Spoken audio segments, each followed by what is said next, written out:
Welcome back. If you've lived long enough, you know that the deepest cuts never come from strangers in dark alleys.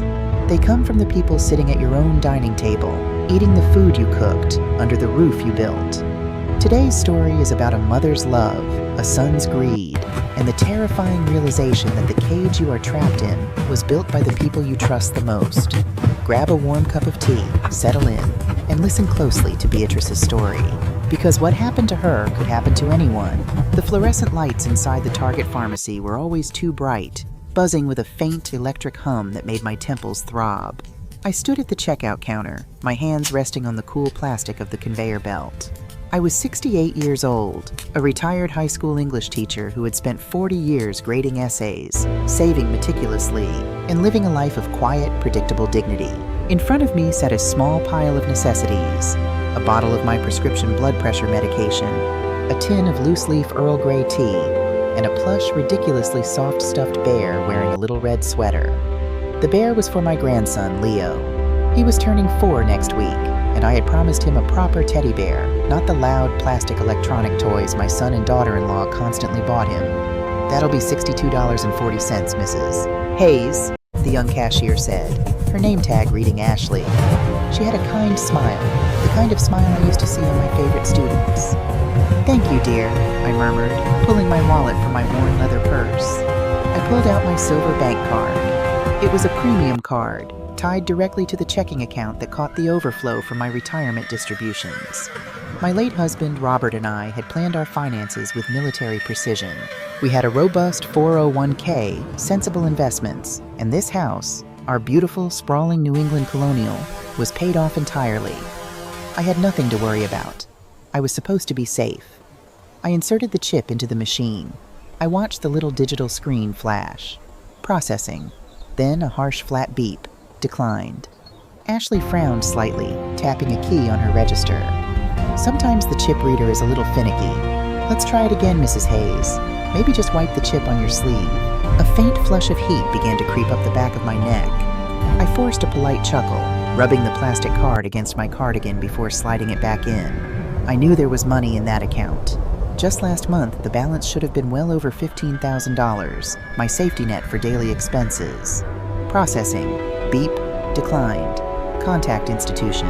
The woman in line behind me shifted her weight, her shopping cart rattling loudly against the floor tiles. The sound was like a physical strike against my spine. "I don't understand," I whispered, my voice suddenly feeling very thin, like old parchment.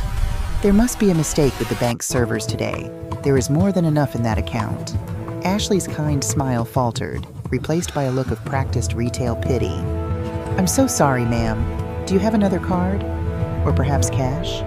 I looked into my wallet. 2 crumpled $5 bills stared back at me. I hadn't carried significant cash in over a year. My son Harrison had told me it was unsafe for a woman my age to carry cash. "Everything is digital now, Mom. Let me handle the transfers. You just swipe the card." The heat in my neck bloomed into a full, suffocating blush across my cheeks. I was a respected woman in this community. I had taught half the town's children how to diagram sentences. Now I was the old woman holding up the line, unable to pay for her own heart medication and a stuffed bear. I must have grabbed the wrong card," I lied, my hands trembling as I hastily shoved the silver plastic back into my wallet. "I'll have to leave these here. I am so sorry for the inconvenience, Ashley." "Are you sure? I can hold them behind the counter for you," she offered gently. No, thank you." I turned and walked away, my orthopedic shoes squeaking against the polished linoleum. I didn't look back. I practically fled the store, pushing through the heavy glass doors into the biting autumn wind. The cold air hit my face, but it didn't cool the burning shame. Sitting in the driver's seat of my 10-year-old Subaru, I gripped the steering wheel until my knuckles turned white. My heart was pounding an irregular rhythm against my ribs. I closed my eyes, trying to steady my breathing. "It's just a bank error," I told myself. "A freeze for suspicious activity. Harrison will fix it when I get home. Harrison handles these things now." But deep down, in the quiet, instinctual part of my gut that I had been ignoring for months, a cold dread began to pool. To understand how I ended up sitting in a freezing car, utterly humiliated and penniless, you have to understand what happened 2 years ago. 2 years ago, the foundation of my world cracked open and swallowed me whole. My husband, Robert, died of a sudden, massive stroke while planting hydrangeas in our front yard. One moment he was complaining about the acidity of the soil, and the next he was gone. We had been married for 42 years. He was the anchor of my life, the man who handled the spreadsheets, the taxes, the heavy lifting, and the quiet reassurances in the dark. When Robert died, a thick, suffocating fog rolled into my brain. Grief is not just an emotion, it is a physical weight. It makes your limbs heavy, your thoughts sluggish, and your will to fight completely non-existent. For the first 6 months, I barely left my bedroom. I survived on toast and tea. The grand house we had built together suddenly felt like a museum dedicated to a ghost. That was when Harrison stepped in. Harrison was our only child. He was 42, a regional sales director for a software company, always dressed in sharp suits, always checking his phone, always talking about the next big deal.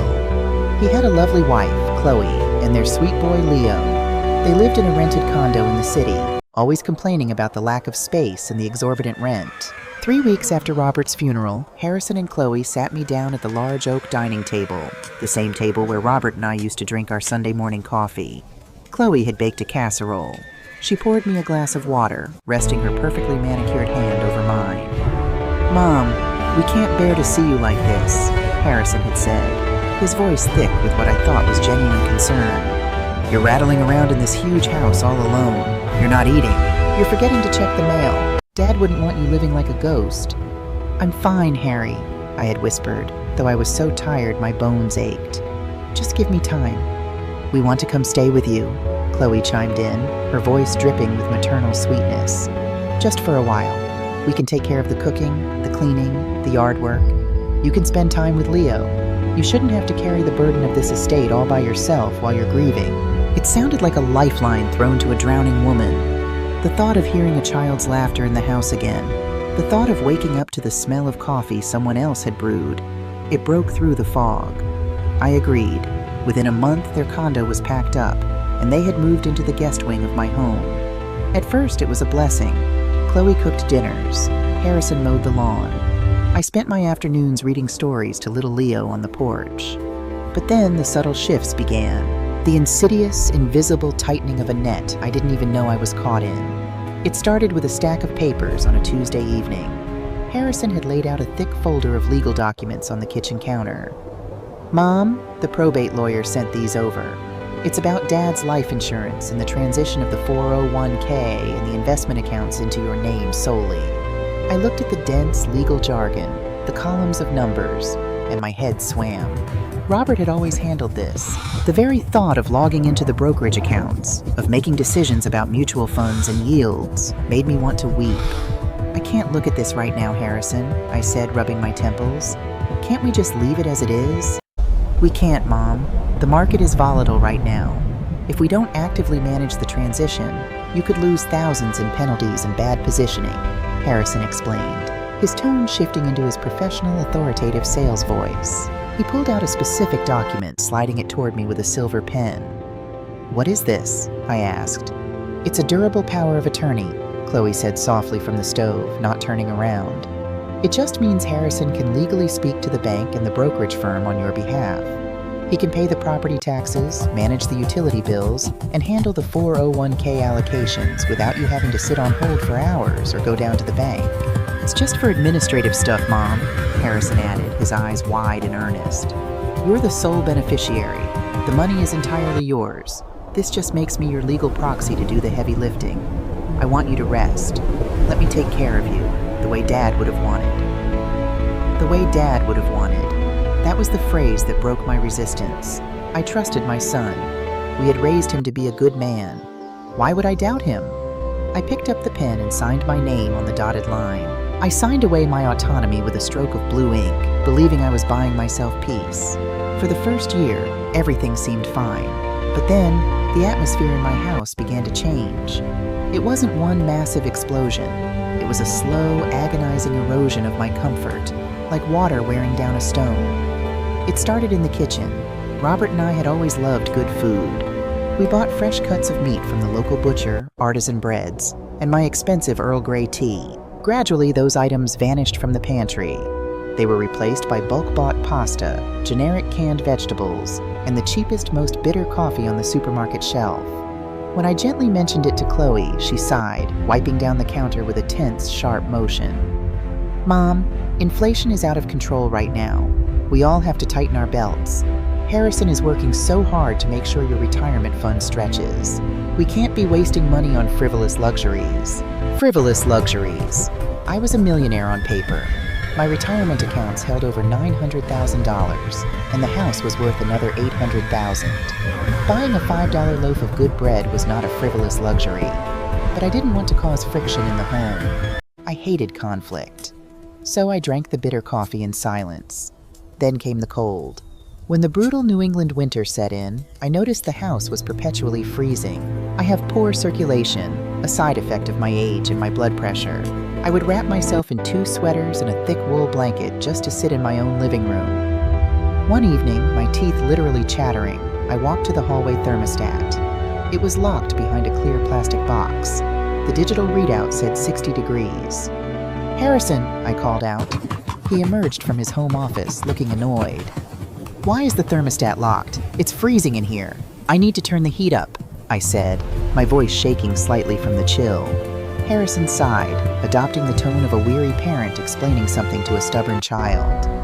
"Mom, heating oil prices are astronomical this year. Plus, Chloe and I are trying to be more environmentally conscious. 60 degrees is perfectly healthy. You just need to wear warmer clothes. It's good for your circulation."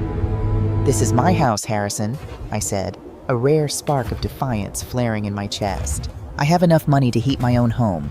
Unlock the box." His jaw tightened. "Mom, your cash flow is tied up in long-term bonds right now to protect against the incoming recession. If we start bleeding cash on utility bills, I'll have to liquidate assets at a loss. Do you really want me to do that? Do you want to throw Dad's hard-earned money away?" He knew exactly what buttons to push. He invoked Robert's name, and my defiance crumbled. I retreated to my room, burying myself under 3 quilts, feeling like an unwanted guest in the house I had owned for 40 years. The final warning sign, the one I should not have ignored, happened 3 months ago. My dearest friend from college, Martha, was turning 70. She lived in Florida, and a group of our old sorority sisters were renting a beach house to celebrate. I hadn't taken a trip since Robert died. I desperately needed the sunshine, the laughter, and the company of women who knew me before I was just a grieving widow. I went to Harrison, who was typing furiously on his laptop at the dining table. "Harry, I need you to transfer $3,000 into my checking account. I'm going to Florida for Martha's birthday next month. I need to book my flights and pay my share of the rental." He stopped typing. He didn't look at me for a long moment. When he finally looked up, his eyes were flat, devoid of any warmth. "You can't go to Florida, Mom." "Excuse me?" I bristled, stepping closer to the table. "What do you mean I can't go? I'm not asking for your permission, Harrison. I'm telling you to make the transfer." "You don't understand how the market works right now, Beatrice," he said, and the use of my first name struck me like a physical blow. The portfolio took a massive hit last quarter. Tech stocks plummeted. The 401k is down significantly. If I pull $3,000 out of the market right now, it crystallizes the loss. It is financially irresponsible. I have nearly $1 million in that account. I raised my voice. $3,000 is a drop in the bucket. I have barely spent a dime in 2 years, except on basic groceries that Chloe complains about. Chloe walked into the room, her arms crossed.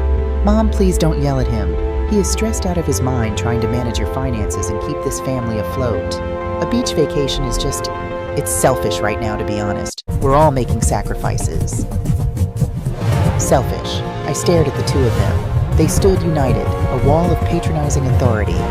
I felt a sudden, terrifying wave of disorientation, a psychological phenomenon I would later learn is called gaslighting. They spoke with such absolute conviction that I began to doubt my own reality. Was I being selfish? Was the economy truly that terrible? Had Robert and I not saved as much as I thought we had? I didn't go to Florida. I stayed in my freezing house, drinking bitter coffee, watching my son drive away every morning in his brand new BMW SUV, a purchase he claimed was a corporate lease. And now, sitting in my cold car in the Target parking lot, the humiliation of the declined card washing over me. the pieces of the puzzle began to form a horrifying picture. A declined card wasn't an error. It was a symptom of a much deeper, much more terrifying disease. I drove home. The house was quiet when I pulled into the driveway. Harrison was at work, and Chloe had taken Leo to a play date. I walked through the front door, the silence of the house pressing against my ears. For the first time in 2 years, I didn't feel like a grieving widow. I felt like a detective in my own home. I needed to see the bank statements. I needed to see the paper trail. I walked into Harrison's home office, what used to be Robert's study. Harrison was usually meticulous about locking his laptop and locking the filing cabinet. But today, perhaps because he was rushing, he had left the bottom drawer of the heavy metal filing cabinet slightly ajar. My heart hammered against my ribs. I knew I was crossing a line. Opening that drawer meant acknowledging that I no longer trusted my own flesh and blood. I knelt on the hardwood floor. My knees ached, a sharp reminder of my age. I pulled the drawer open. It was full of neatly labeled folders. Taxes 2024, auto insurance, Leo's college fund. I flicked through the tabs until I found one labeled B. Hayes, Financials. I pulled the thick manila folder out. My hands were shaking so violently I dropped several papers onto the floor. I scrambled to pick them up, my eyes scanning the dense columns of numbers. The first document was a quarterly statement from the brokerage firm that held Robert's 401k and our mutual funds. I looked at the date. It was from last month. I scanned down to the bottom line, looking for the reassuring six-figure number I knew should be there. My breath caught in my throat. Total portfolio value, $14,250. I blinked, rubbing my eyes, convinced my vision was blurring. I looked again. $14,000. Where was the $900,000? Where had it gone? Panic, cold and sharp, pierced my chest. I flipped frantically through the pages. I saw pages and pages of withdrawal receipts, massive transfers, $50,000 here, $100,000 there, all authorized by Harrison Hayes, acting under the durable power of attorney. The funds had been transferred to an external account under the name Apex Horizons, LLC. I had never heard of Apex Horizons, LLC in my life. Oh God, I gasped, the sound tearing out of my throat. He had drained it. He had drained my entire life's work. Every early morning Robert had gone to work, every vacation we had skipped to save for the future, gone. But the horror wasn't over. As I dug deeper into the folder, a heavy cream-colored envelope slipped out. It didn't look like a standard bank statement. It bore the seal of the major national bank, not the one we used for our checking, but the one that held the original, long-paid-off deed to my house. The envelope was already sliced open. I pulled out the thick stack of stapled papers. The header at the top of the first page was printed in bold, unforgiving black letters. Notice of default and intent to foreclose. I read the words, but my brain refused to process their meaning. Foreclose? You cannot foreclose on a house that is paid off. You cannot foreclose on a house that has no mortgage. I forced my eyes down the page. Borrower, Beatrice Hayes, via Harrison Hayes, POA, property address, 442 Elmwood Drive, principal loan amount, $650,000. Status delinquent, 90 days past due. The room began to spin. The walls of Robert's study seemed to bow inward, crushing the air out of my lungs. 18 months ago, using the power of attorney I had so foolishly signed in my grief, Harrison had taken out a massive, variable rate mortgage against the free and clear equity of my home. He had pulled $650,000 of cash out of the walls of my house, and he hadn't made a payment in 3 months. I dropped the papers. They scattered across the floor like dead leaves. I wasn't just broke. I was in catastrophic debt, and the bank was preparing to seize the house I was sitting in, the house where I had raised my son, the house where my husband had died. I sat on the floor, surrounded by the evidence of my absolute ruin. I didn't cry. The shock was too profound for tears. It was a cold, clinical numbness. I had been worried about paying for a stuffed bear at Target. Meanwhile, my son had financially gutted me like a fish, leaving me with nothing but a locked thermostat and a hollowed-out life. Suddenly I heard this crunch of tires on the gravel driveway outside. Chloe was home. I scrambled to my feet. Adrenaline, primal and fierce, flooded my veins. I couldn't let her know I knew. Not yet. If If they realized I had found the papers, they would know their time was up, and I had no idea what lengths they would go to in order to protect themselves. They had already stolen everything. What was to stop them from throwing me out on the street today? I frantically shoved the papers back into the manila folder. My hands were clumsy, tearing the edge of the foreclosure notice. I jammed the folder back into the filing cabinet and slammed the drawer shut just as the front door downstairs clicked open. "Mom, we're home." Chloe's voice drifted up the stairs, sickeningly sweet. "Leo wants to show you his new painting." I stood in the center of the office, pressing my hands hard against my face, forcing my breathing to slow down. I looked at myself in the reflection of the window pane. I looked old. I looked fragile. But inside, the fog of grief that had paralyzed me for 2 years vanished instantly. It was burned away by a white-hot, terrifying clarity. Harrison had used my grief as a weapon. He had looked into the eyes of a mourning widow and saw nothing but an open vault. "I'm coming down, dear," I called back, my voice remarkably steady. I smoothed down my cardigan. I pasted a pleasant, ignorant smile on my face. I walked out of the office and down the stairs to face the woman who was helping my son destroy my life. They thought I was a senile, grieving old woman who would just fade away quietly into the dark. They thought they had caged me perfectly. But they forgot one crucial thing. Before I was a widow, before I was a grandmother, I was Beatrice Hayes. And I had never failed a test in my life. The war had just begun, and they didn't even know I was fighting. The rest of that afternoon was a masterclass in deception. I sat on the living room rug with my grandson, building block towers and listening to Chloe hum happily in the kitchen while she chopped vegetables. My heart was beating a frantic, terrified rhythm against my ribs, but my hands remained perfectly steady as I placed a red wooden block on top of a yellow one. I waited. I waited until the sun dipped below the tree line, painting the New England sky in bruised shades of purple and black. I waited until Harrison's BMW pulled into the driveway. I waited until dinner was eaten, dishes were washed, and little Leo was tucked securely into his bed in the guest wing.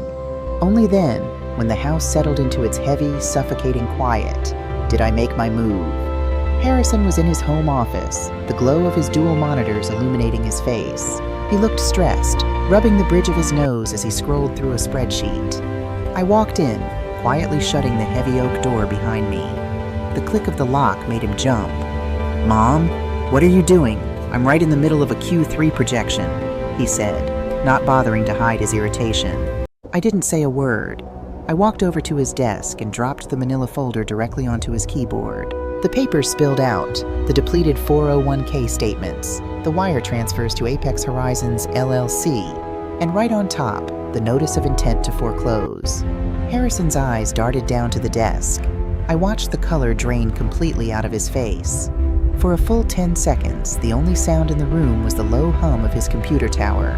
He didn't try to shuffle the papers away. He knew it was too late. "Explain," I said.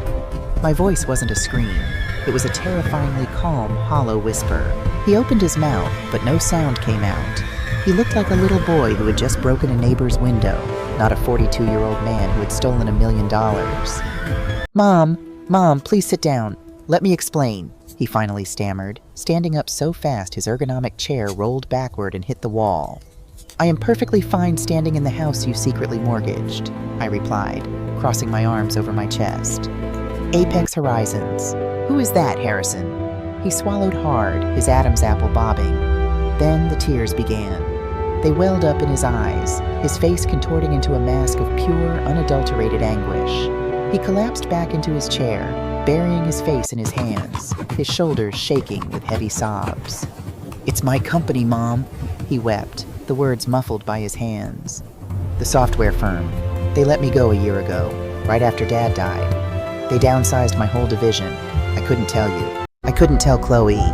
We had the condo lease, Leo's preschool, the car payments. So you stole my retirement to fund a fake company?" I asked, feeling a sickening churn in my stomach. "It wasn't fake," he cried out, looking up at me with red, desperate eyes. "Apex Horizons is a commercial real estate venture. I partnered with some guys I knew from the city. We were buying up distressed properties, flipping them for commercial lease. It was a sure thing, Mom. A completely sure thing. But the supply chain issues hit, construction stalled, and the interest rates skyrocketed. We needed a bridge loan just to keep the properties from going under. A bridge loan, I repeated, tasting the bitter ash of the words.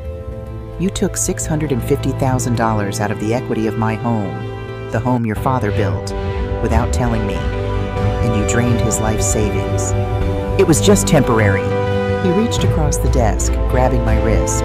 His grip was tight, desperate. Mom, please, you have to believe me. We are closing a massive deal with a corporate buyer next month. The payout is astronomical. I will put every single dime back into the 401k with interest. I will pay off the mortgage entirely. I just needed time. If you go to the bank, if you call the police, I go to prison. Leo loses his father. Is that what you want? Do you want to destroy this family? There it was, the ultimate weapon. He wasn't just begging for mercy.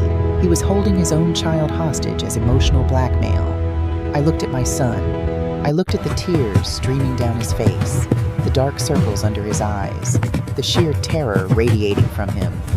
Despite the cold rage freezing my blood, the maternal instinct, that cursed, hardwired flaw in every mother's biology, twitched. I remembered rocking him to sleep when he had a fever. I remembered his father teaching him how to ride a bike in the driveway. He had made a catastrophic criminal mistake because of his own arrogant pride, but he was still my son. 1 month, I say, my voice shaking for the first time. I pulled my wrist out of his grasp. What? Harrison blinked, breathless. You said the deal closes next month. You have exactly 30 days, Harrison. 30 days to pay off the bank and put my money back. If that foreclosure notice escalates, or if one more dime leaves my accounts, I will walk into the police station myself. Do you understand me? Yes, he sobbed, nodding frantically. Yes, Mom. Thank you. Oh my God. Thank you. I swear to you, I will fix this.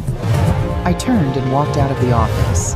I felt sick to my stomach, entirely unsure if I had just made the noblest choice of my life or the most foolish. It turned out to be the latter, because giving Harrison 30 days didn't buy me time. It gave them a deadline to get rid of me. The very next morning, the atmosphere in the house shifted entirely. The tears and the desperate apologies were gone. Instead, a thick, suffocating fog of psychological warfare rolled in. I walked into the kitchen to make my tea. I reached for the ceramic jar where I kept my loose-leaf Earl Grey. It wasn't there. I checked the pantry, the cupboards, even the refrigerator. Nothing. Chloe walked in, dressed in her expensive yoga pants, holding a cup of her own coffee. Morning, Mom. Looking for something? My tea, I said, frowning. The blue ceramic jar. It was on the counter last night. Chloe sighed, a soft, pitying sound. She walked over to the trash can, stepped on the pedal, and pointed inside. My beautiful blue ceramic jar lay shattered among the eggshells and coffee grounds. Mom, you dropped it this morning when you came down at 5 a.m., Chloe said gently. Don't you remember? I had to sweep it up so Leo wouldn't cut his feet. I stared at the broken pottery. I didn't come downstairs at 5 a.m., Chloe. I was asleep. Chloe looked at Harrison, who had just walked into the kitchen. They exchanged a loaded, tragic glance. Mom, Harrison said softly, placing a heavy hand on my shoulder. You woke me up too. You were wandering around the kitchen in the dark. You seemed really confused. A cold chill spider-walked down my spine. I am not confused, Harrison. I slept through the night. Okay, Mom, okay, Chloe said, patting my arm with sickening condescension. It's fine. We all forget things as we get older. Let's just sit down and have some breakfast. That was the beginning. Over the next 2 weeks, my reality was systematically dismantled. Keys disappeared from my purse, only to turn up in the freezer. My favorite books vanished from my nightstand. One afternoon, I smelled gas. I rushed into the kitchen to find the burner on the stove cranked to high. No flame, just invisible lethal gas pouring into the room. Chloe came running in, dramatically shutting it off and throwing open the windows. She turned to me, her eyes wide with manufactured terror. Mom, you left the stove on. You could have blown up the house. What if Leo had been in here? I haven't cooked anything today, I screamed, my voice cracking. I haven't even been in the kitchen. You tried to make soup an hour ago, Chloe insisted, her voice rising in hysterics. Harrison, come here. She left the gas on. Harrison rushed in, pulling Chloe into a protective hug while she fake sobbed into his shoulder. He looked at me, not with anger, but with a profound, devastating pity. Within days, I heard them whispering over the fence to my neighbor, Susan. "It's dementia, we think." Chloe's voice drifted through the open window, dripping with fake sorrow. "It's progressing so fast. We're terrified she's going to hurt herself. We're looking into full-time care options." They were gaslighting me. They were painting a portrait of a senile, dangerous old woman who could no longer be trusted to live independently. But the most terrifying part wasn't the lies they were telling others. It was the physical toll it was taking on my body. I was so tired. A bone-deep, unnatural exhaustion had settled over me. My thoughts felt like they were moving through molasses. I would wake up at 10 in the morning, dizzy and uncoordinated, my tongue thick and dry. I tried to do a crossword puzzle, a daily ritual of mine for 30 years, and the letters swam on the page. I couldn't focus. I couldn't remember simple words. Sitting in my armchair one afternoon, staring blankly at the wall, a terrifying thought pierced through the fog in my brain. What if they are right? What if the stress of Robert's death and the shock of the stolen money has actually broken my mind? But then, a memory flared. The day before Robert died, he had joked that I had a mind like a steel trap. "You never miss a detail, B," he had said, kissing my cheek. I never miss a detail. I forced myself out of the armchair. My legs felt like lead, but my mind suddenly latched onto a singular, burning purpose. I needed proof. I needed an objective witness to tell me if I was going crazy or if I was being hunted. I waited until Tuesday. Chloe always took Leo to a Mommy and Me music class in the city on Tuesday mornings, and Harrison was at his office, wherever that was now. I dug into the bottom of my winter coat closet and found a heavy winter boot. Tucked deep inside the toe was a rolled-up stash of emergency cash I had kept hidden for a decade. $300. I called a local taxi service, not an Uber, which left a digital trail on my phone, and had them drop me off at a Best Buy 2 towns over. I walked into the electronics aisle, my head swimming with dizziness, and found an associate. "I need a nanny cam," I told the young man, handing him the cash. "The kind that doesn't look like a camera, and I need you to show me exactly how to link it to my iPad. Right here, right now." I bought a small, sleek digital alarm clock that contained a high-definition, motion-activated camera. I took the taxi back, sneaking into my own house like a thief. I placed the new clock on my bedside table, angling it perfectly so the lens captured my entire bed, the nightstand, and the doorway. I linked it to my iPad, locked the tablet with a new passcode, and hid it under my mattress. Then I waited. It took exactly 3 days to catch the devil in the act. It was Friday afternoon. I had told Chloe I was feeling particularly dizzy and was going to take a long nap. I laid in bed for an hour, feigning sleep, until I heard the faint creak of my bedroom door opening. I kept my breathing slow and even, my eyes shut tight. I felt a presence in the room, a subtle shift in the air pressure. I heard the faint rustle of fabric, the soft click of a plastic bottle. Then the door clicked shut. I waited 5 full minutes before throwing off the covers. I pulled my iPad from under the mattress, my hands shaking so badly I could barely type in the passcode. I opened the hidden camera app and pulled up the most recent motion-triggered recording. The screen lit up. The video was crisp, silent, and damning. I watched as the door opened and Chloe slipped into my bedroom. She wasn't wearing her usual bright, suburban smile. Her face was set in a cold, calculating mask. She walked directly to my nightstand. She picked up my reading glasses, walked to the far corner of the room, and deliberately kicked them under the heavy oak dresser, a place I would never be able to reach, ensuring I would spend hours looking for them and feeling utterly helpless. But that wasn't the worst of it. On the video, Chloe walked back to the nightstand and picked up my weekly plastic pill organizer. She opened the compartment for Friday. She took out my small, white, oval-shaped blood pressure pill. She slipped it into her pocket. Then she reached into her own cardigan pocket and pulled out an identical, small, white, oval pill. She dropped it into my organizer, snapped the lid shut, and quietly left the room. I stared at the screen, all the breath knocked out of my lungs. She was drugging me. I rushed to the bathroom, grabbing the pill organizer. I popped open Friday's tab and dumped the white pill into my palm. I brought it close to my eyes. It looked exactly like my lisinopril, but when I wet the tip of my finger and touched it to the pill, then touched my tongue, the taste was wrong. It wasn't the chalky, bitter taste of my heart medication. It tasted slightly sweet, coated. I knew exactly what it was. A few years ago, Chloe had suffered from severe postpartum anxiety. She had been prescribed a heavy hypnotic sedative, a benzodiazepine. The pills were small, white, and oval. My daughter-in-law was deliberately poisoning me with heavy sedatives to mimic the symptoms of advanced dementia. She was systematically destroying my cognitive function, keeping my blood pressure dangerously unmedicated, and filming the results for the neighbors to see. Harrison wasn't the mastermind. Harrison was just a greedy, desperate coward who had stolen money. Chloe was the architect. Chloe was the one building the coffin, making sure I was too sedated to fight back when they inevitably moved to take full legal control of my life and throw me into a locked memory care ward to rot. They didn't just want the 401k, they wanted the house.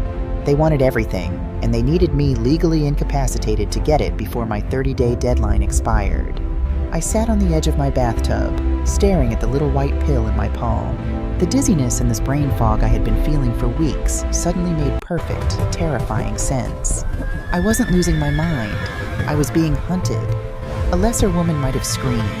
A lesser woman might have run downstairs, confronted Chloe with the pill, and demanded answers.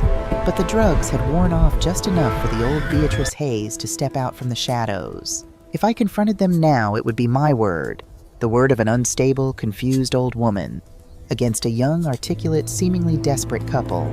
They would just accelerate their plan. They would call an ambulance, show the paramedics the gas stove incident, and have me committed for an involuntary psychiatric hold. Once I was in the system, doped up on real hospital sedatives, I would never get out. No, I couldn't fight them with anger. I had to fight them with absolute clinical precision. I stood up. I flushed the sedative down the toilet. I took my real blood pressure pill from the hidden backup bottle I kept in my toiletry bag. I washed my face with cold water, staring at my reflection in the mirror. "You want a helpless, senile old woman, Chloe?" I whispered to the empty bathroom. "You're going to get the performance of a lifetime." For the next 10 days, my life became a meticulously choreographed stage play, and I was the lead actress. Every morning, Chloe would bring me my little plastic pill organizer and a glass of water, a tight saccharine smile plastered across her face. "Time for your medicine, Mom. We want to keep that blood pressure down, don't we?" I would smile back, a vague, slightly unfocused expression on my face. I would take the white pill, place it on my tongue, and take a sip of water. But I never swallowed. I had practiced a sleight of hand I learned from watching my husband perform magic tricks for Leo. As I brought a tissue to my mouth to dab my lips, I would spit the sedative into the tissue, crumple it up, and later flush it down the toilet. Once the house was empty, I would take my actual Listener Pro. I leaned heavily into the character they were writing for me. I began to lose my television remote, leaving it inside the refrigerator. I would ask Harrison the same question 3 times over dinner. I let my shoulders slump, my gait become a shuffle. It was exhausting. Pretending to lose your mind takes a physical toll that is almost impossible to describe. It strips you of your dignity, layer by layer. But it worked. Chloe and Harrison relaxed. The whispering over the fence to the neighbors grew bolder. They thought the heavy sedatives were breaking down the last of my cognitive resistance. They thought I was docile, ready to be harvested. Then came the morning of the ambush. It was a Tuesday. Harrison didn't go to work. Instead, he came downstairs wearing his sharpest navy suit. Chloe had dressed me in a pale yellow cardigan that made my complexion look sallow and washed out. "Come on, Mom," Harrison said, his voice dripping with forced gentleness. "We have a meeting downtown. It's just a quick check-in about Dad's estate paperwork. The lawyer wants to make sure everything is streamlined for you." I knew exactly what this was. My stomach plummeted, a cold knot of dread tightening in my gut, but I kept my face utterly blank. "A meeting? Oh, Harry, I'm so tired today. Do we have to?" "It's important, Mom," Chloe said, practically steering me by the elbows toward the front door. "We'll get ice cream afterward." Ice cream. She was talking to me like a toddler. I swallowed the bile rising in my throat and got into the back seat of the BMW. We didn't pull up to a bank or even a standard law office. We pulled up to the county courthouse. The heavy stone pillars of the building seemed to loom over me like prison bars. Harrison guided me through the metal detectors and into an elevator, taking us up to the family court division. We walked into a small, sterile mediation room with that smelled of stale coffee and floor wax. Sitting at the head of a long mahogany table was a judge, a stern-looking woman in her 50s with reading glasses perched on the edge of her nose. Next to her sat a man I recognized, Thomas Sterling, the estate lawyer Robert and I had used for 20 years, the man who had drawn up our wills. "Mrs. Hayes, please have a seat," the judge said, not unkindly, but with the brisk efficiency of someone with a crowded docket. I sat down, my hands folded neatly in my lap. Harrison and Chloe sat on either side of me, flanking me like prison guards. "We are here to review a petition for conservatorship of the estate in person," the judge began, reading from a thick file. "Filed by Harrison Hayes, regarding his mother, Beatrice Hayes. Mr. Hayes, your petition cites advanced cognitive decline, financial vulnerability, and physical endangerment due to recent incidents in the home." The word conservatorship hung in the air like an executioner's axe. This was it, the legal mechanism to strip me of my human rights. If the judge signed that paper, I would become a ward of the state, controlled entirely by my son. I wouldn't be able to vote, sign a contract, or spend a single dollar without his permission. I would be legally erased. Harrison stood up. He had rehearsed this. He spoke with a trembling voice, a masterclass in emotional manipulation. "Your Honor, this breaks my heart," Harrison said, wiping a perfectly timed tear from his eye. "My mother was a brilliant woman, but since my father died, she has slipped away from us. She leaves the gas stove on. She wanders the house at night. She has no concept of money anymore. She nearly gave away thousands of dollars to a scam caller last month. My wife and I have moved in to provide round-the-clock care, but her needs are exceeding our legal authority to protect her. We need this conservatorship to secure her assets so we can afford the full-time memory care facility she desperately needs." Memory care facility. They were going to lock me in a psychiatric ward. The judge nodded sympathetically. She turned her gaze to me. "Mrs. Hayes, do you understand what your son is requesting today?" This was the climax of the tightrope walk. If I screamed, if I accused them of drugging me and stealing my money, I would sound exactly like a paranoid, delusional dementia patient. It was a classic trap. The more you fight the diagnosis of insanity, the crazier they make you look. I took a slow, shuddering breath. I looked at the judge with wide, watery eyes. I channeled every ounce of grief I had felt since Robert died, letting it pool in my expression. I know I haven't been myself, Your Honor," I said softly, my voice trembling naturally.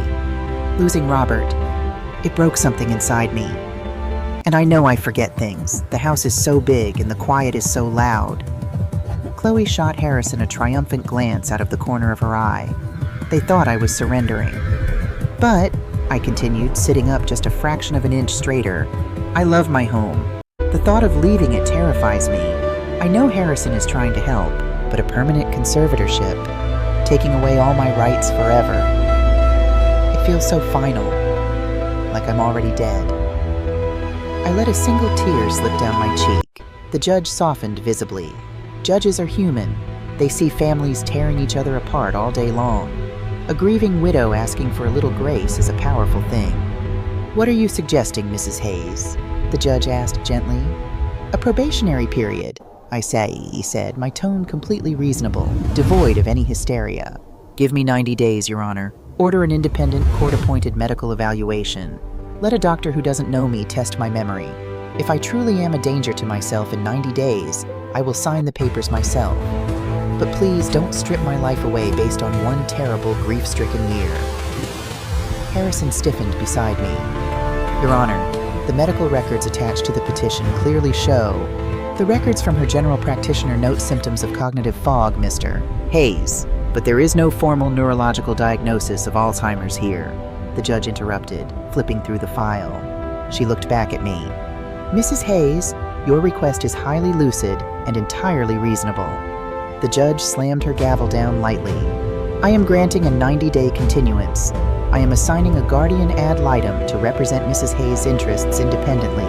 Mr. Hayes, your power of attorney remains intact for routine household bills, but I am placing an immediate freeze on any transfer of real estate assets or liquidation of the 401k above $2,000 until the evaluation is complete." A freeze. I had done it. I had blocked his ability to pay off his fraudulent bridge loan. The clock was officially ticking, and the bomb was in Harrison's lap. Harrison's face turned the color of ash, but he forced a tight, subservient nod. "Thank you, Your Honor. We just want what's best for Mom." As we walked out to the car, the silence between us was lethal. They knew I had outmaneuvered them in that room, but they couldn't figure out how the drugged, senile woman had found the clarity to do it. I had bought myself 3 months, but I knew I couldn't fight them alone. I needed a shark. I needed Thomas Sterling, my husband's trusted lawyer, to help me revoke the power of attorney and audit the accounts. When we got back to the house, Chloe immediately claimed she had a migraine and went to lie down. Harrison retreated to his office, slamming the door. The house was quiet. I went into the kitchen, picked up the old landline phone mounted on the wall, and dialed Thomas Sterling's private office number. I knew it by heart. "Thomas Sterling speaking." His deep, familiar voice answered. "Thomas, it's Beatrice," I whispered, keeping my eyes glued to the hallway. "I need your help. Something terrible is happening. Harrison has drained Robert's retirement accounts, and he's mortgaged the house. I found the foreclosure notice. I need to revoke his power of attorney immediately and file a police report." There was a long, heavy pause on the other end of the line. "Beatrice, calm down," Thomas finally said, his tone slick and placating. "You're confused. Harrison has kept me fully apprised of the financial restructuring. The investments are safe, just tied up in commercial real estate. If you revoke the POA now, you'll trigger a default on the bridge loan and lose the house instantly.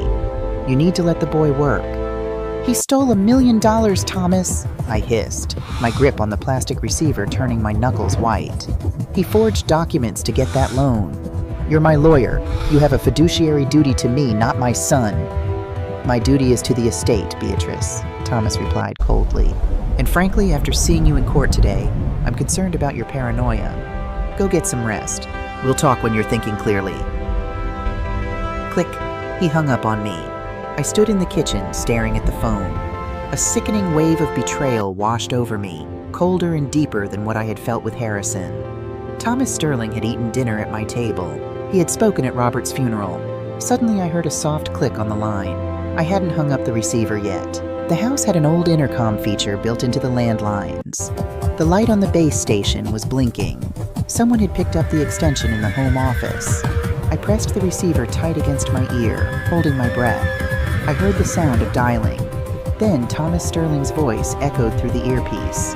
"It's Thomas," the lawyer said. "I'm here," Harrison's voice replied, sounding breathless and frantic. "Your mother just called me. She knows about the Apex Horizons transfers. She found the foreclosure notice, Harrison." "I know," Harrison hissed. "She confronted me last night. I thought I had her under control, but she completely blindsided us in court today with that 90-day evaluation trick." "Listen to me carefully," Thomas said, his voice dropping to a harsh, calculating whisper. "I drafted that power of attorney. If it comes out that you used it to commit wire fraud and secure a fraudulent mortgage, I could be disbarred for negligence, and you are going to federal prison. The court freeze prevents you from moving the money to cover the loan. You have to escalate the timeline." "How?" Harrison asked, his voice cracking with panic. "The medical evaluation," Thomas said flatly. "You cannot wait 90 days. You need to ensure she fails that evaluation spectacularly, and you need to do it before the bank inspector comes knocking about the delinquent mortgage. Up her dosage. Make sure she is completely nonverbal by the time the court doctor sees her. Once she's declared incompetent, I can file an emergency motion to lift the freeze and liquidate the house." My blood turned to ice. I don't know if Chloe can get more of the pills," Harrison stammered. "Figure it out, Harrison, or you're going to lose everything," Thomas snapped, and the line went dead. I hung up the kitchen phone with a shaking hand. I was entirely alone. The system wasn't just broken, it was actively working against me. The lawyer who was supposed to protect me was the very man advising my son to poison me into a vegetative state to cover up a financial crime. I couldn't use the police. Thomas had the local judges in his pocket, and Harrison would just claim I was a delusional old woman making up stories. I needed an advocate who operated outside the wealthy, corrupt circle of my son's influence. I needed someone who dealt with predators for a living. The next morning, I initiated my cover story. I walked into the kitchen, moving slowly, clutching a canvas tote bag filled with brightly colored yarn. Chloe was at the stove, making eggs. "Morning, Chloe," I said, putting on my best vacant smile. "Is it Wednesday?" "Yes, Mom, it's Wednesday," she said, watching me carefully. "Oh, good. I need to catch the 10 a.m. bus. The ladies at St. Jude's are starting a new knitting circle for the winter bazaar. I want to make baby blankets." Chloe's eyes lit up. This was perfect for her. A harmless, grandmotherly activity that got me out of the house for 4 hours, giving her and Harrison time to tear through my room looking for whatever evidence I might have hidden, and leaving a paper trail of my harmless wandering behavior. "That sounds wonderful, Mom. Do you want me to drive you?" she asked, the fake sweetness back in full force. "No, dear, the bus stop is right at the corner. I need the fresh air." I walked out the front door, leaning heavily on a cane I didn't actually need. I walked to the corner, waited for the city bus, and climbed aboard, but I didn't get off at St. Jude's Cathedral. I rode the bus all the way into the gritty, industrial heart of downtown, stepping off in front of a drab concrete building that housed the county's Department of Social Services. I walked through the metal detectors, ignored the crowded waiting room, and marched straight up to the directory. 3rd floor, Adult Protective Services. The APS office was a chaotic symphony of ringing phones, clicking keyboards, and the low, exhausted hum of overworked social workers dealing with the darkest corners of human cruelty. I walked up to the front desk. "I need to speak to an investigator," I told the receptionist, my voice sharp and clear. "Not a counselor, an investigator. Specifically, whoever handles felony elder financial abuse and chemical endangerment." 10 minutes later, I was sitting in a cramped, windowless office across from a man named Arthur Vance. Arthur looked like a man who had seen too much. He had a rumpled gray suit, a thick mustache, and the weary, cynical eyes of a former police detective who had transferred to social services for better hours, only to find the monsters were just wearing different suits. "Mrs. Hayes," Arthur sighed, looking at my intake form. "I have 50 open cases on my desk. Usually, when someone comes in claiming their kids are stealing from them, it's a misunderstanding over a cable bill. Tell me why I shouldn't send you down to mediation." I didn't argue. I didn't cry. I reached into my canvas knitting bag, underneath the pink yarn, and pulled out my iPad. I set it on his cluttered desk. I typed in the passcode and pulled up the hidden camera footage. "Because, Mr. Vance," I said, my voice as cold as absolute zero, "misunderstandings over cable bills don't usually involve my daughter-in-law swapping my heart medication with heavy psychiatric sedatives to induce artificial dementia." I hit play. Arthur Vance leaned back in his chair, his cynical expression melting away. He watched the crisp, high-definition video of Chloe sneaking into my room, kicking my glasses under the dresser, and meticulously replacing my lisinopril with the white benzos. The video ended. The silence in the small office was deafening. Arthur slowly looked up from the screen. The exhaustion in his eyes was gone, replaced by the sharp, predatory gleam of a cop who had just been handed a smoking gun. He leaned forward, resting his elbows on the desk, his hands clasped together. "Mrs. Hayes," Arthur Vance said, a slow, dangerous smile spreading beneath his mustache. "I think your son and daughter-in-law have made a catastrophic miscalculation, because they messed with the wrong damn woman." Arthur Vance didn't just take my case. He made it his crusade.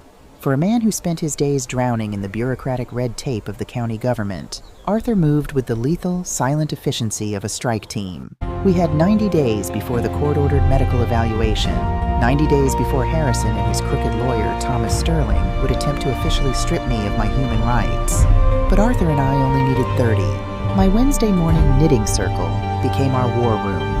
While Chloe thought I was sitting in the dusty basement of St. Jude's Cathedral purling baby blankets, I was actually sitting in Arthur's secure office, drinking black coffee and dissecting my son's financial life with the precision of a forensic pathologist. "The video of the pill swap gives us chemical endangerment and assault," Arthur explained one morning, pinning a web of printed bank statements to a corkboard. "That's enough to put your daughter-in-law in handcuffs. But to nail Harrison and Thomas Sterling, we need to trace the money. We need to prove the power of attorney was used not just negligently, but fraudulently."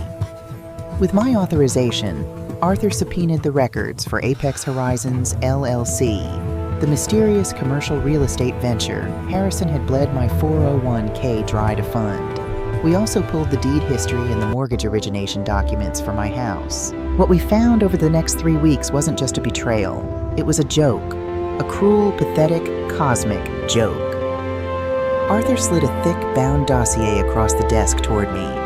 He looked almost sorry for my son. Almost. "Beatrice Urey," Your son is a thief, Arthur said quietly. But he's also an idiot. I opened the dossier. Inside were profiles of the 3 men listed as the primary managing partners of Apex Horizons, LLC. They didn't look like high-powered Manhattan real estate developers. They looked like ghosts.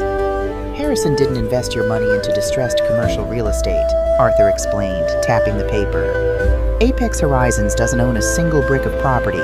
It's a shell company, a phantom LLC registered in Delaware. Those 3 men? 2 of them have federal convictions for wire fraud in the 90s. The third doesn't exist. It's a stolen identity. I stared at the paperwork, the blood rushing in my ears. A shell company? But Harrison said they were closing a massive deal. He showed me spreadsheets. Fake, Arthur said flatly. Your son, the hotshot regional sales director, got laid off and panicked. He wanted to maintain his country club lifestyle, so he went looking for a miracle investment. He found these guys at a golf tournament. They fed him a line about a guaranteed commercial flip, and he bit hard. He funneled your entire $900,000 retirement fund into their accounts. And when that wasn't enough to cover their development fees, Thomas Sterling helped him forge your signature on the bridge loan against your house. I leaned back in my chair, the sheer magnitude of the stupidity washing over me. So where is the money now? Gone, Arthur said. Moved to offshore accounts in the Cayman Islands 3 months ago. It's a classic Ponzi scheme, Beatrice.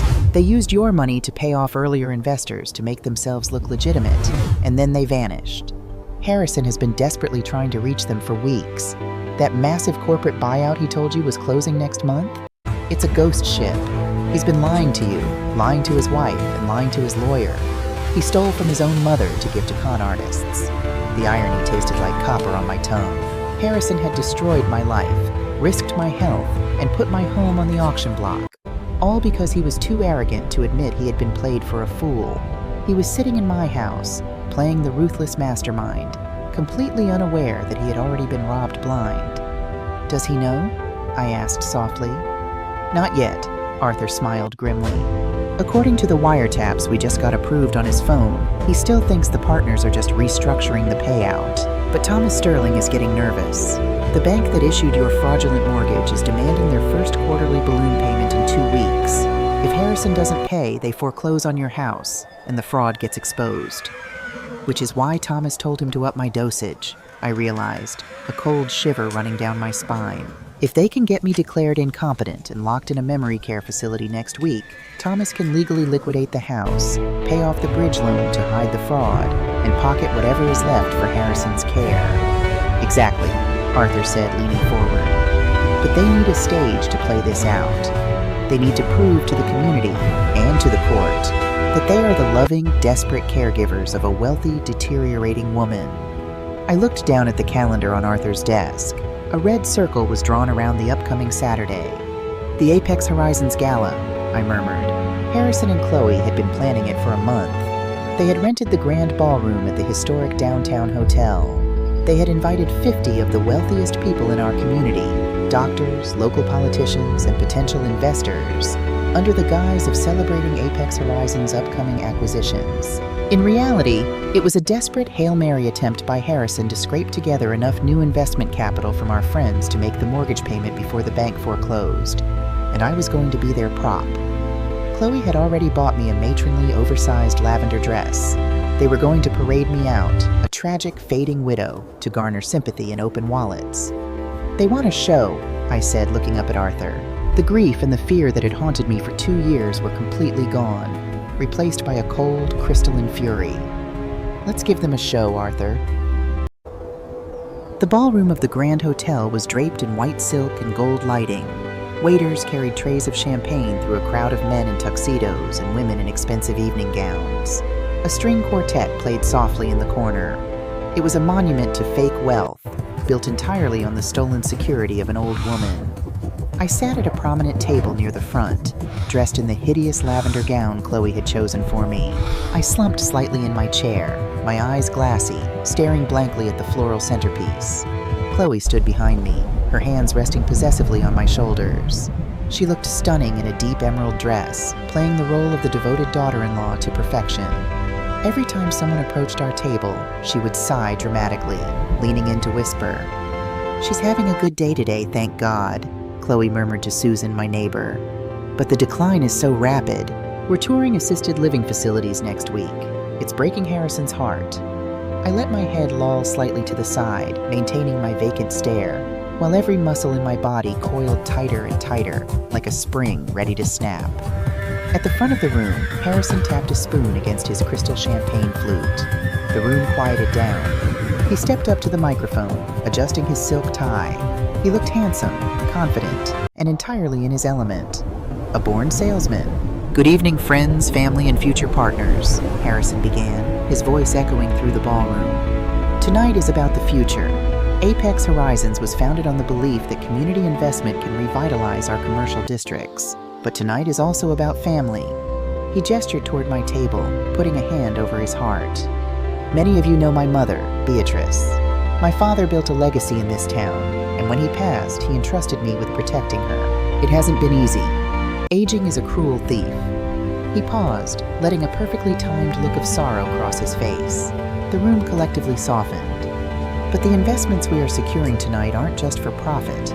They are to ensure that the elderly in our community, like my mother, can receive the world-class, round-the-clock medical care they deserve without burdening the state." A smattering of applause rippled through the room. Chloe squeezed my shoulder, wiping a fake tear from her eye. "Mom," Harrison said softly into the microphone, "would you like to say a few words? Just a quick hello?" This was the plan. They expected me to shuffle up to the microphone, mumble something incoherent about Robert, perhaps look confused about where I was, and shuffle back. It would cement the narrative of my incompetence in front of 50 witnesses. I stood up slowly. Chloe kept a firm grip on my elbow, guiding me toward the stage. I let my hands tremble. I let my steps drag.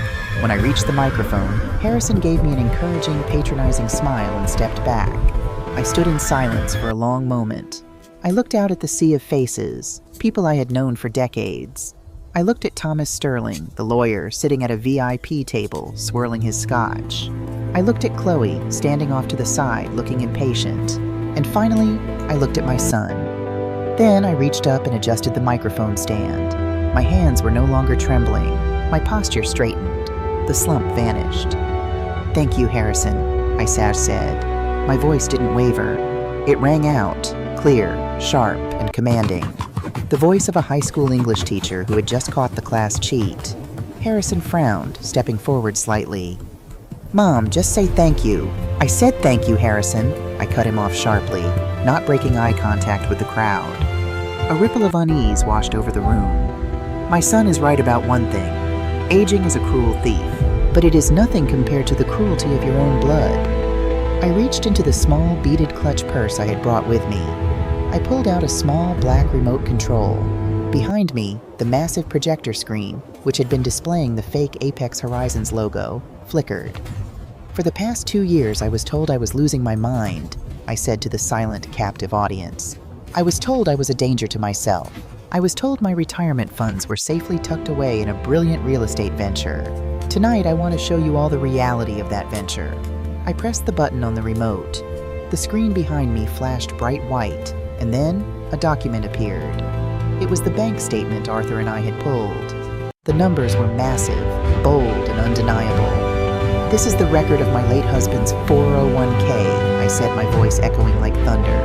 $900,000, drained entirely by Harrison Hayes, using a power of attorney drafted by Thomas Sterling.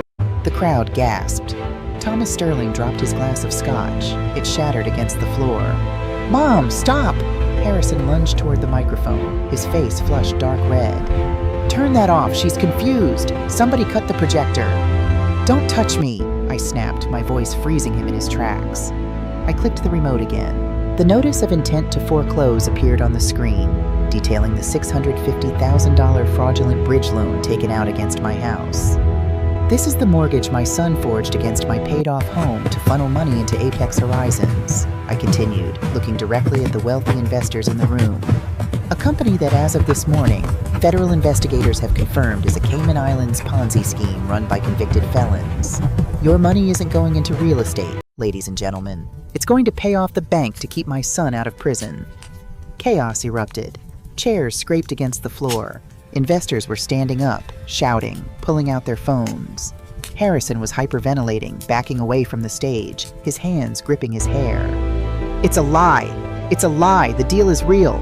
She's crazy!" "Am I?" I asked softly, stepping closer to the microphone. I clicked the remote one final time. The screen changed from documents to crisp, high-definition video. It was the nanny cam footage from my bedroom. The entire ballroom watched in horrified, breathless silence as the 50-foot projection of Chloe Hayes snuck into my bedroom, kicked my glasses under the dresser, and meticulously swapped my life-saving heart medication with psychiatric sedatives. A woman in the front row screamed. Chloe stood frozen near the stage, all the color draining from her face, leaving her looking like a porcelain doll that had just cracked in half. "No," she whimpered, backing away toward the exit. "No, that's deep fake. That's fake." "That is chemical endangerment and elder abuse," a deep voice boomed from the back of the ballroom. The heavy mahogany doors swung open. Arthur Vance walked in, flashing his silver badge. Behind him were 4 uniformed police officers and 2 federal agents in dark suits. "Nobody leaves," Arthur announced, his voice cutting through the panic. The officers moved with terrifying speed. 2 of them flanked Thomas Sterling, hauling the wealthy lawyer out of his chair and slapping handcuffs on his wrists before he could even utter a word of legal defense. Another officer intercepted Chloe as she tried to run for the service elevator.